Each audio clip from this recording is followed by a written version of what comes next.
예, 반갑습니다. 오늘은 이 폴뉴스 스페셜 인터뷰에 이용섭 전 강주시장님을 모셨습니다. 이번 스페셜 인터뷰는 윤석열 정부의 첫 세제 개편안과 국가 균형 발전에 대한 견해를 이 분야 전문가인 이용섭 전 강주시장님으로부터 듣기 위함입니다. 이용섭 전 강주시장만큼 화려한 공직 이력을 가진 분도 드물 겁니다. 특히 세금에 관한 그랜드 슬램을 달성한 독보적 존재입니다. 기획재정부 세제실장, 국세심판원장, 간세청장, 국세청장, 행정자치부 장관, 국회의원 때는 또 기재위 세법 소위 위원 등으로서 국세와 지방세에 관한 정책 행정 분야, 입법 분야, 사법 분야를 모두 경험하셨습니다. 이런 경력은 아마 과거에도 없었고 앞으로도 나오기 힘들이라 봅니다. 또한 노무현 정부에서는 지역균형발전과 혁신도시 건설의 주무부서인 건설교통부 장관과 자치분권 업무를 총괄하는 행정자치부 장관, 최근에는 현장에서 지방행정을 진두지휘하는 강주광역시장을 지내 누구보다도 또한 지역균형발전과 지방분권의 전문성을 지내셨습니다. 우리가 세금에 대해서는 여러 가지 정책적 부분들에 대해서 자기와의 관련성에 대해서는 민감하더라도 나라 전체에서 어떤 역할을 하고 어떤 방향으로 가야 되는지에 대해서는 좀 깊이 있게 못 다룬 게 사실입니다. 그래서 오늘 윤석열 정부가 지금 현재 세제 개편안을 21일 날 발표했습니다. 그래서 한번 우리 이 세금에서 가지고는 글랜드 슬럼을 달성한 독보적 존재인 이용섭 시장님한테 이야기를 좀 들어보도록 하겠습니다.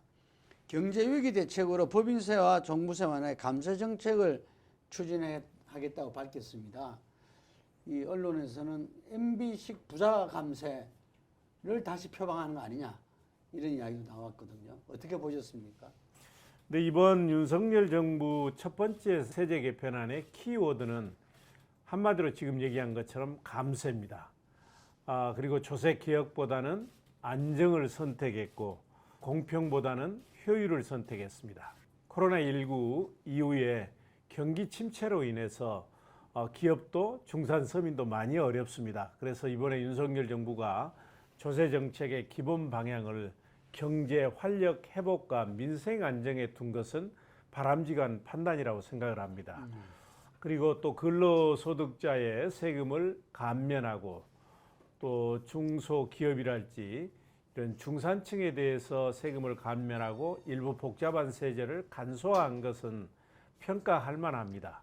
그래서 이번 세제 개편안은 경기 침체에 대응하는 단기적 개편안으로서는 저는 무난하다고 봅니다. 그렇지만 조세 정책이 본질적으로 요구하고 있는 조세 정의나 재정 건전성, 조세 공평성 측면에서 보면 많은 문제가 있습니다.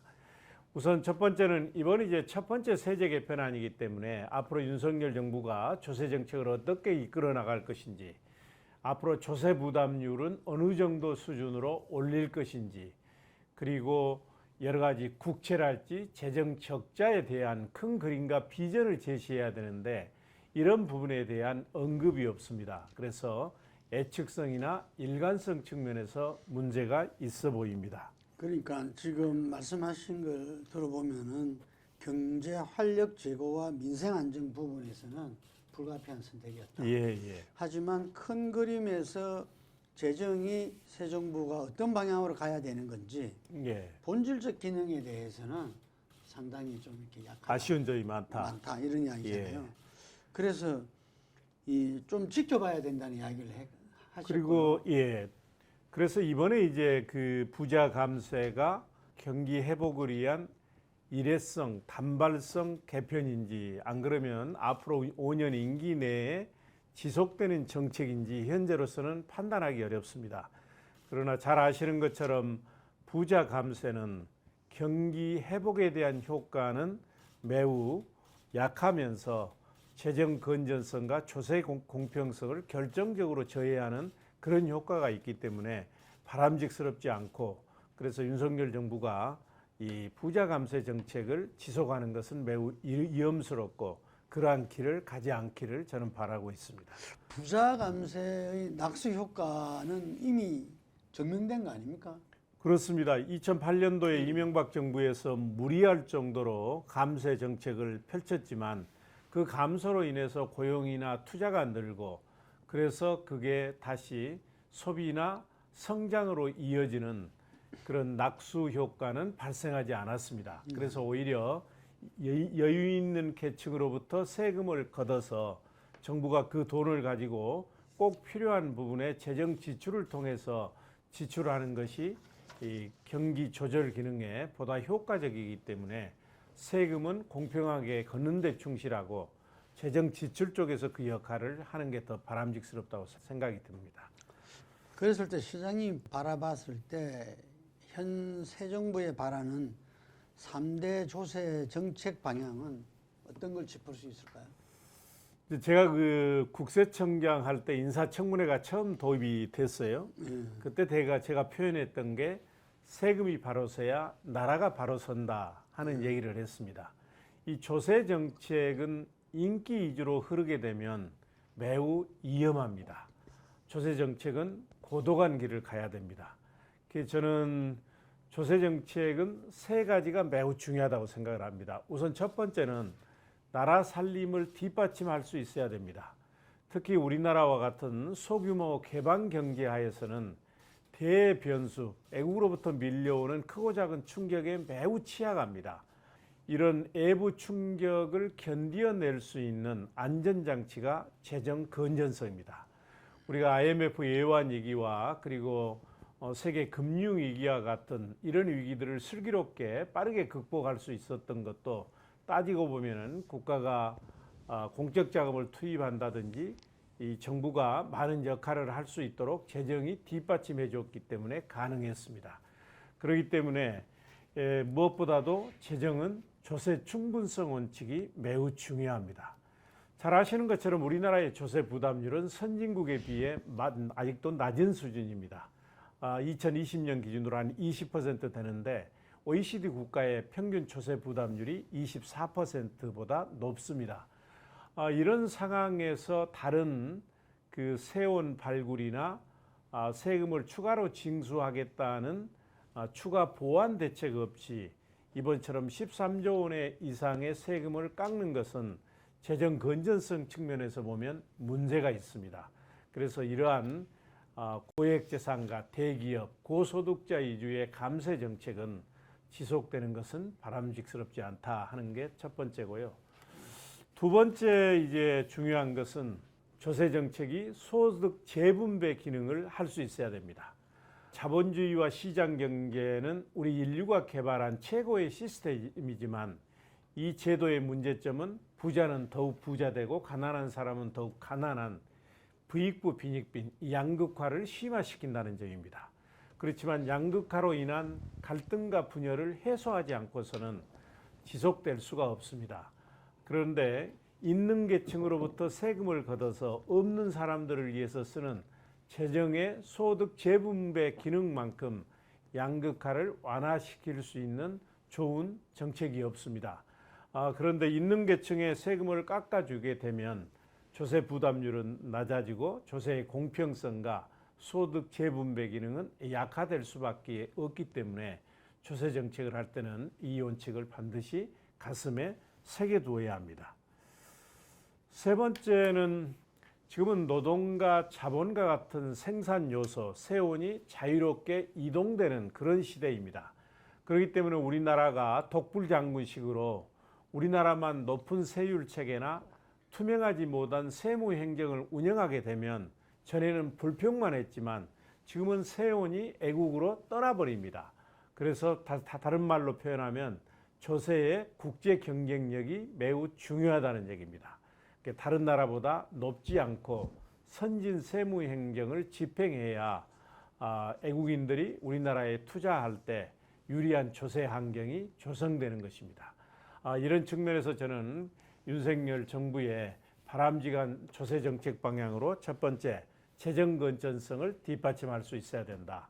두 번째는 조세가 양극화로 인한 그 분열과 갈등을 해소할 수 있도록 소득 재분배 기능을 강화해야 된다.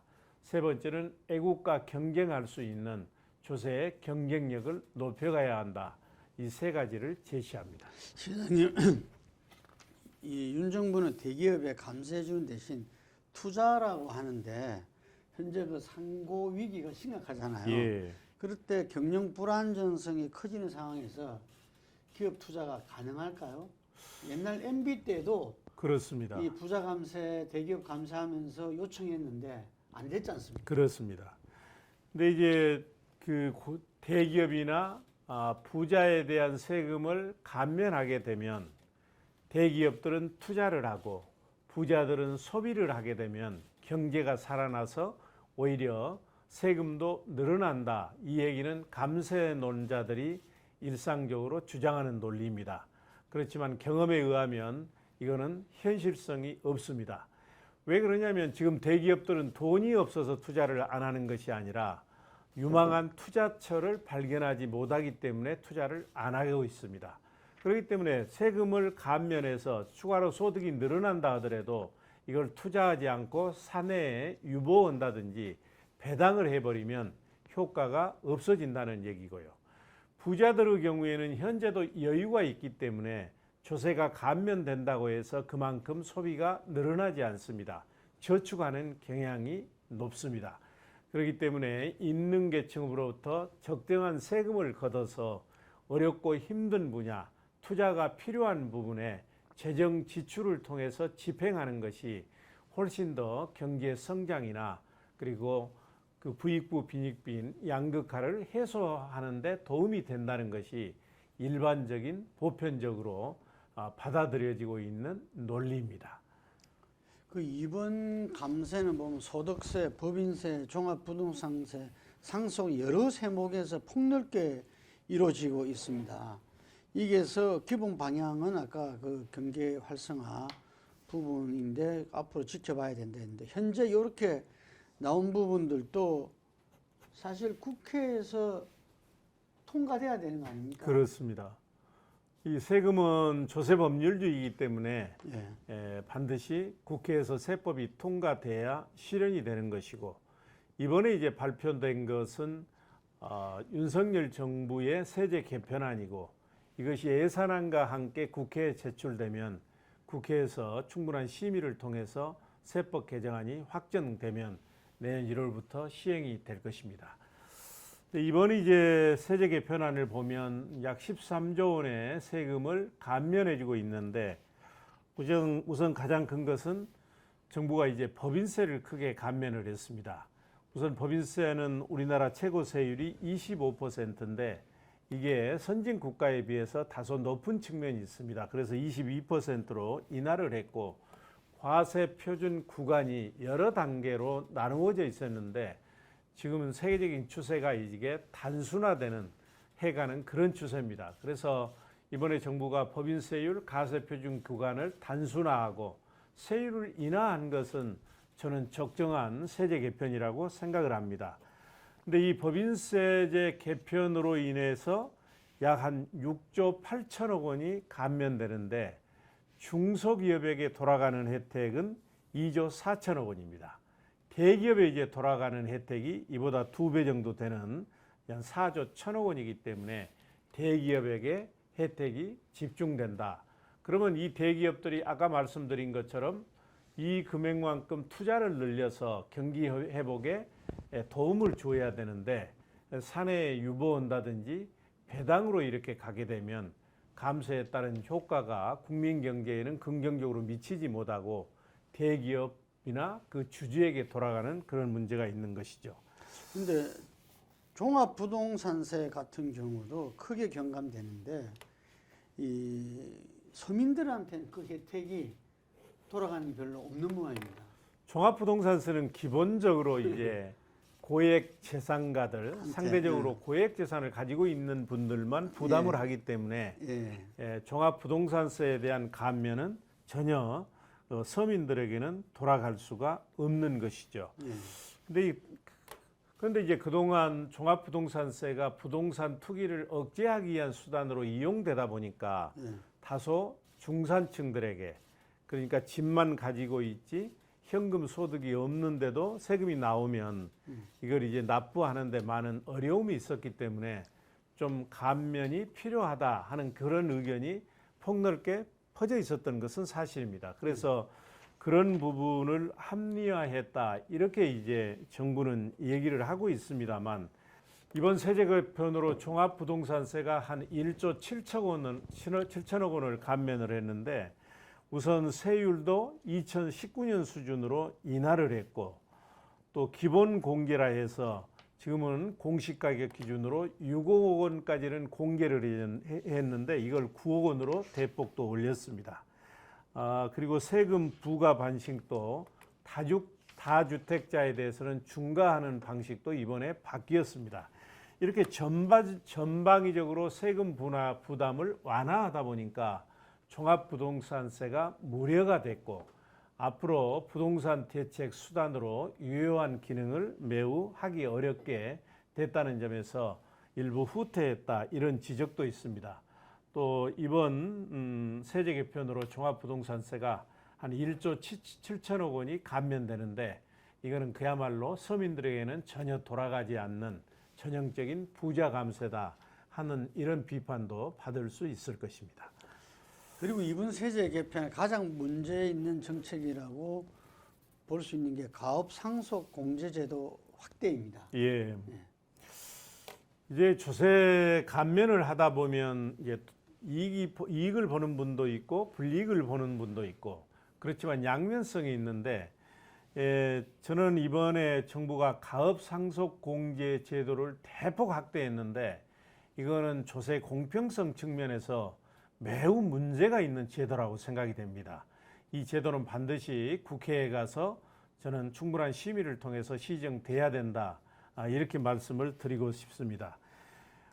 이 가업상속공제는 무슨 제도냐 하면, 부모님이 가업으로 사업을 일으켰는데 이걸 자녀들에게 상속하거나 증여하게 될 때 높은 상속세나 증여세가 부담되게 되면 이제 자녀들이 그 가업의 일부를 팔아야 되기 때문에 가업 상속이 제대로 이루어질 수 없다. 그렇기 때문에 이 경우에는 세금을 감면해 주는 게 바람직하겠다. 그리해야 가업 상속이 원활하게 이루어진다. 이런 취지입니다. 그래서 제도 도입의 취지는 의미가 있고 필요한 제도입니다.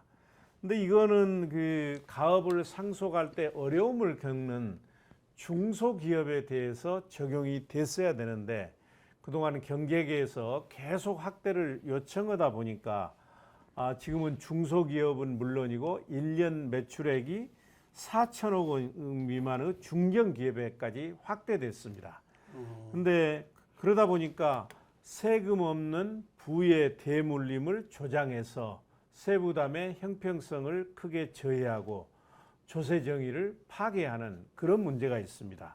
그런데 이번에 세제 개편안에서는 4천억 미만의 중견기업에까지 적용되던 이 제도를 매출액 1조 원 미만 기업까지 확대를 했습니다. 그러니까 사실상 대한민국의 기업의 대부분이 적용되는 것입니다. 일부 재벌 대기업을 제외하고는 이 제도를 모두 적용하도록 확대를 했는데, 그렇게 되면 무슨 문제가 되냐면, 지금 세금이 이걸로 인해서 면제되는 그 공제액을 지금까지는 500억까지 공개를 해줬습니다. 그런데 앞으로는 1,000억 원까지 공개를 해줍니다. 아시는 것처럼 상속증여세 최고 세율이 50% 가까이 되기 때문에 세금의 한 500억까지 세금이 감면받는 것이죠. 생각해 보십시오. 지금 몇백만 원 받는 근로소득자, 그리고 자영사업자, 조그만 중소기업들도 다 세금을 내고, 또 15억만 부모로부터 상속을 받아도 상속세를 내는데 1,000억 원까지 기업을 상속받는데 이걸 다 세금을 면제한다는 것은 세부담의 공평성 측면에서 매우 문제가 큽니다.